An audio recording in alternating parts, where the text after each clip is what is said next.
Hi friends, welcome to Vamshi's edutech. ఈరోజు మనం polity క్లాస్లో భాగంగా సుప్రీంకోర్టు గురించి తెలుసుకుందాం. ఫ్రెండ్స్, నేను చేస్తున్న వీడియోస్ మీకు నచ్చినట్లయితే ప్లీజ్ సబ్స్క్రైబ్ చేసుకోండి, మీ ఫ్రెండ్స్కి షేర్ చేయండి. మన క్లాస్లో భాగంగా సుప్రీంకోర్టు గురించి తెలుసుకుందాం. భారత రాజ్యాంగంలో భారతదేశ వ్యవస్థలో సుప్రీంకోర్టు అనేది అత్యున్నత న్యాయస్థానం అన్నమాట. భారతదేశంలో మనం ఏకీకృత న్యాయ వ్యవస్థను కలిగి ఉన్నాం. ఏకీకృత న్యాయ వ్యవస్థ అనేది మనం బ్రిటన్ నుండి తీసుకున్నాం అన్నమాట. ఏకీకృత న్యాయ వ్యవస్థ అనేది మనం బ్రిటన్ నుండి తీసుకున్నాం. అంటే ఉన్నత స్థానంలో సుప్రీంకోర్టు, కింది స్థానంలో హైకోర్టు, జిల్లా కోర్టు, ఈ కోర్టులన్నీ ఒకదానికొకటి అనుసంధానం కోఆపరేటివ్గా పనిచేస్తుంటాయి అన్నమాట. అమెరికాల వల్లే మన ద్వంద్వ న్యాయస్థానాలు లేవన్నమాట. దీన్ని మనం జాగ్రత్తగా అర్థం చేసుకోవాలి. భారతదేశంలో ఏకీకృత న్యాయ వ్యవస్థ ఉంది. అలాగే భారత రాజ్యాంగంలో 5వ భాగంలో నిబంధన 124 నుండి 147 వరకు సుప్రీంకోర్టు నిర్మాణం, పరిధి, అధికారాలు, విధుల గురించి తెలుపుతుందన్నమాట. ఆర్టికల్ 124 నుండి 147 వరకు 5వ భాగంలో సుప్రీంకోర్టు గురించి, నిర్మాణం గురించి, అధికారాలు, విధుల గురించి తెలుపుతుందన్నమాట. భారతదేశంలో మొట్టమొదటిగా సుప్రీంకోర్టును ఎప్పుడు ఏర్పాటు చేశారంటే 1973 రెగ్యులేటింగ్ చట్టం ద్వారా 1974లో భారతదేశంలో మొట్టమొదటిసారిగా సుప్రీంకోర్టును ఏర్పాటు చేశారు. 1974లో ఎక్కడ ఏర్పాటు చేశారంటే కలకత్తాలోని పోర్ట్ విలియం కోర్టులో ఏర్పాటు చేశారు.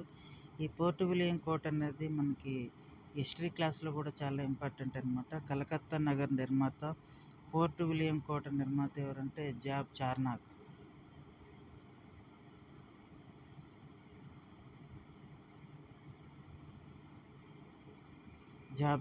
అనమాట. ఇతను కలకత్తా నగర నిర్మాత మరియు కలకత్తాలోని పోర్ట్ విలియం కోట నిర్మాత అని కూడా. అయితే ఈ పోర్ట్ విలియం కోట అనేది బ్రిటన్ చక్రవర్తి ఎన్నో విలియం పేరు మీదకి దీన్ని నిర్మించారంటే 3వ విలియం, బ్రిటన్ యువరాజు 3వ విలియం జ్ఞాపకార్థంగా భారతదేశంలో కలకత్తాలో పోర్ట్ విలియం కోటను నిర్మించారనమాట. జాగ్రత్తగా గుర్తుపెట్టుకోండి, ఇది మనకి హిస్టరీ క్లాసులో కూడా చాలా ఇంపార్టెంట్ అనమాట. అప్పటి న్యాయమూర్తుల సంఖ్య ఎంతంటే ప్రారంభంలో అప్పుడు న్యాయమూర్తుల సంఖ్య 4 ఉండేదన్నమాట. 1+3 ఒక ప్రధాన న్యాయమూర్తి మరియు 3 న్యాయమూర్తులు ఉండేవారు అనమాట. అప్పటి మొట్టమొదటి ప్రధాన న్యాయమూర్తి ఎవరంటే ఎలిజా ఇంపే అనేటైన మొట్టమొదటి ప్రధాన న్యాయమూర్తి అనమాట. రాజ్యాంగం అమల్లోకి వచ్చాక, రాజ్యాంగం ఎప్పుడు అమల్లోకి వచ్చింది?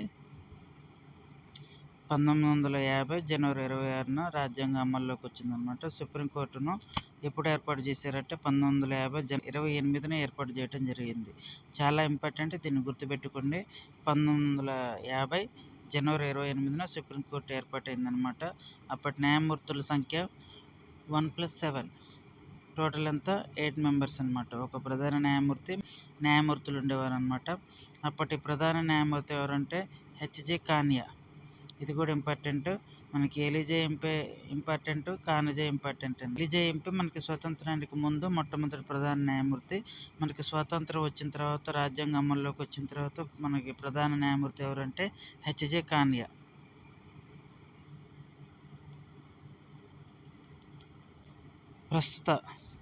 ప్రస్తుత ప్రధాన న్యాయమూర్తి ఎవరంటే జస్టిస్ సూర్యకాంత్. ఈయన భారతదేశ ప్రధాన న్యాయమూర్తులు 53వ వాడు అనమాట.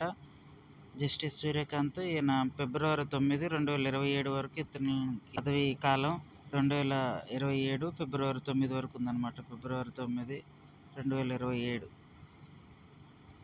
సుప్రీంకోర్టు న్యాయమూర్తుల సంఖ్య ప్రస్తుతం 2026. సుప్రీంకోర్టు న్యాయమూర్తుల సంఖ్య ఎంతంటే 34 అనమాట. ఈ న్యాయమూర్తుల సంఖ్యను మనం పెంచుకోవచ్చు అనమాట.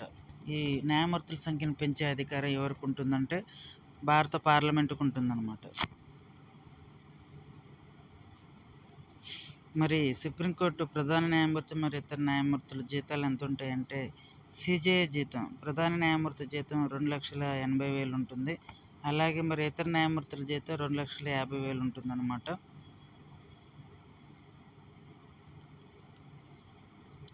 మరి వారి పదవి కాలం ఎంతంటే, వారు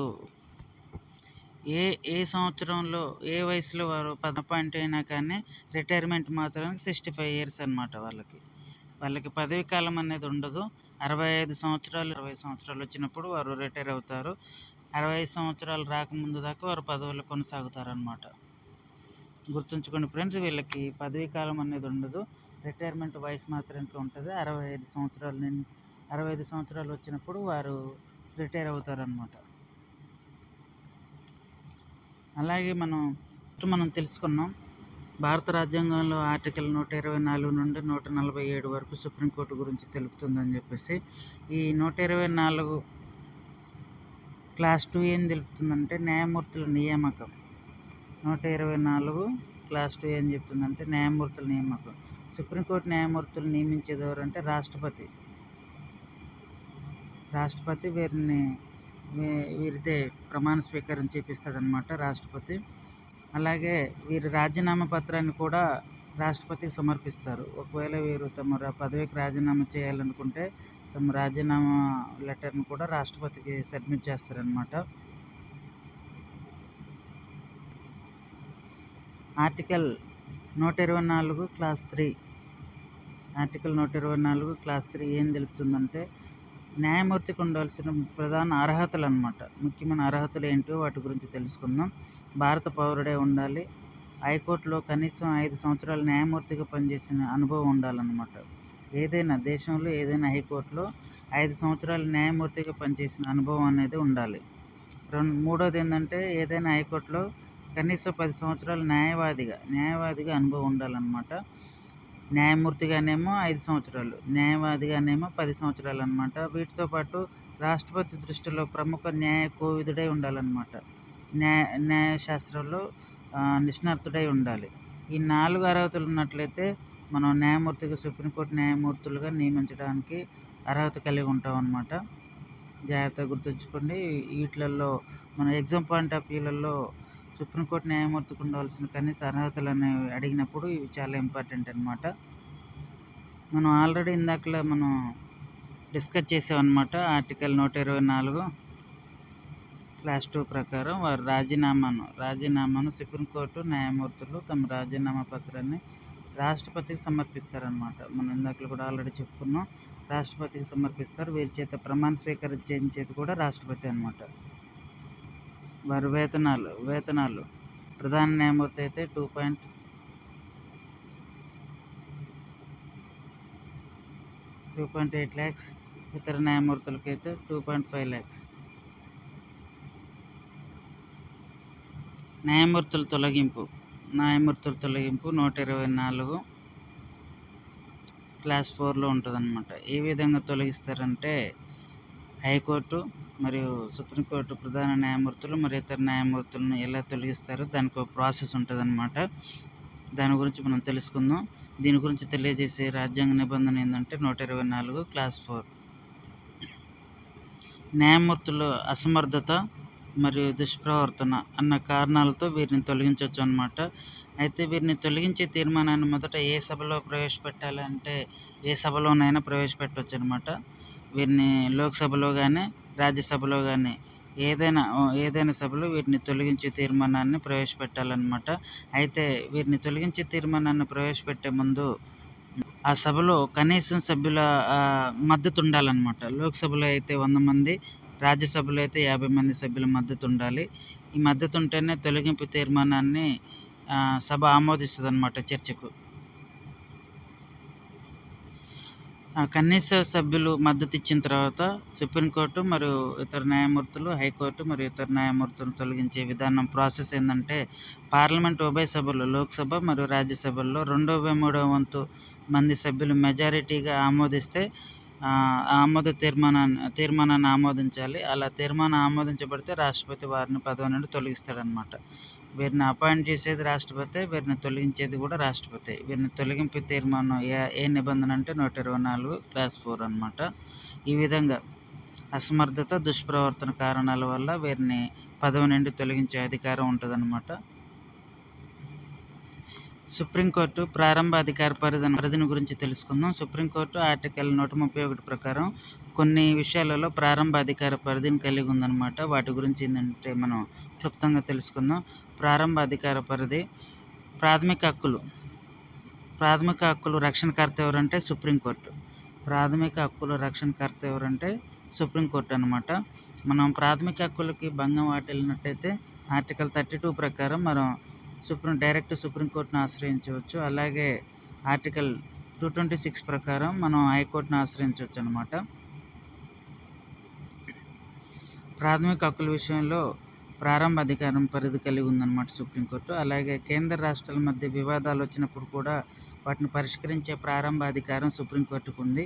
అలాగే రాష్ట్రాలు మరియు రాష్ట్రాల మధ్య వివాదాలు వచ్చినప్పుడు కూడా వాటిని పరిష్కరించే అధికారం సుప్రీంకోర్టుకు ఉందన్నమాట.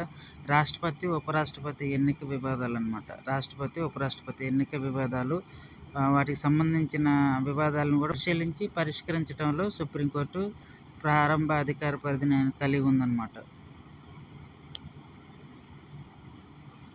Court of records. సుప్రీంకోర్టు తానిచ్చిన తీర్పులను తానే రికార్డ్ చేసి భద్రపరుచుకుంటుందన్నమాట. ఎందుకంటే భవిష్యత్తులో కోర్టులు ఇచ్చే తీర్పులకు, పార్లమెంటు చేసే చట్టాలకు, వివిధ కమిషన్ల సూచనలకు ఇది మార్గదర్శకాలుగా పనిచేస్తాయి. తానిచ్చే తీర్పులను తానే రికార్డ్ చేసి భద్రపరుచుకుంటుందన్నమాట. ఏదైనా చట్టం చేయాలంటే రాష్ట్ర ప్రభుత్వం లేదా కేంద్ర ప్రభుత్వం చట్టాలు చేయాలంటే కానీ, ఏదైనా కమిషన్లకి గైడ్లైన్స్ ఇవ్వాలన్నా కానీ ఇవి మార్గదర్శకాలుగా ఉపయోగపడతాయి అన్నమాట. అందుకోసమే సుప్రీంకోర్టు తన తీర్పులను తానే రికార్డ్ చేసి భద్రపరుచుకుంటుందన్నమాట. న్యాయ సమీక్ష అధికారం. న్యాయ సమీక్ష అధికారం అనేది మన భారత రాజ్యాంగంలో న్యాయ సమీక్ష అనే పదం ఎక్కడ ఉపయోగించలేదు. కానీ ఆర్టికల్ 13 ఏం తెలుపుతుందంటే ఆర్టికల్ 13 ఏం తెలుపుతుందంటే రాజ్యాంగం సుప్రీంకోర్టుకు న్యాయ సమీక్ష అధికారాన్ని కల్పించిందనమాట. ఈ అధికారం ప్రకారం పార్లమెంటు చేసే చట్టాలు, కార్యనిర్వాహక ఉత్తర్వులు రాజ్యాంగం విరుద్ధంగా ఉంటే వాటిని చెల్లవు అని చెప్పి కొట్టివేసే అధికారం సుప్రీంకోర్టుకు ఉంటుందన్నమాట. దీన్ని న్యాయ సమీక్ష అధికారం అంటారు. న్యాయ సమీక్ష అనే పదం భారత రాజ్యాంగంలో ఎక్కడా ఉపయోగించలేదు. కానీ ఆర్టికల్ 13 న్యాయ సమీక్ష గురించి తెలుపుతుంది. మన కాంపిటేటివ్ ఎగ్జామ్ పాయింట్ ఆఫ్ వ్యూలో న్యాయ సమీక్ష అనే పదాన్ని రాజ్యాంగంలో ఎక్కడ ఉపయోగించారని చెప్పేసి అడుగుతుంటాడు. మనం జాగ్రత్తగా గుర్తుంచుకోవాలి. న్యాయ సమీక్ష అనే పదం భారత రాజ్యాంగంలో ఎక్కడ ఉపయోగించలేదు. కానీ ఆర్టికల్ 13 న్యాయ సమీక్ష గురించి తెలుపుతుంది. న్యాయ సలహా. ఆర్టికల్ 143 ప్రకారం సుప్రీంకోర్టు రాష్ట్రపతి కోరినప్పుడు అతనికి సలహా ఇస్తుందన్నమాట. ఈ సలహా తీసుకోవాలి, పాటించాలి, పాటించకూడదు అనేది రాష్ట్రపతి ఒపీనియన్ అనమాట.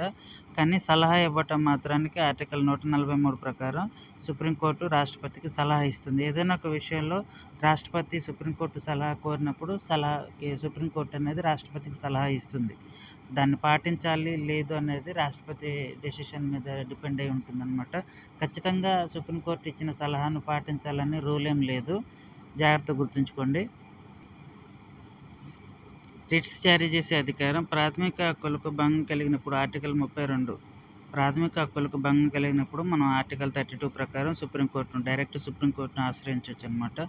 ఈ సుప్రీంకోర్టు ఆర్టికల్ 32 ప్రకారం కొన్ని రిట్స్ జారీ చేస్తుందన్నమాట. ఆ రిట్స్ గురించి నేను తర్వాత వీడియో చేస్తాను, తప్పకుండా వినండి. ప్లీజ్ సబ్స్క్రైబ్ చేసుకోండి. నేను చేసే వీడియోలు కానీ మీకు నచ్చినట్లయితే ప్లీజ్ సబ్స్క్రైబ్ చేసుకొని మీ ఫ్రెండ్స్కి షేర్ చేయటం మాత్రం మర్చిపోవద్దు. సుప్రీంకోర్టు ఆర్టికల్ 32 ప్రకారం రిట్స్ జారీ చేస్తే హైకోర్టు ఆర్టికల్ 226 ప్రకారం రిట్స్ జారీ చేసే అధికారం కలిగి ఉందన్నమాట.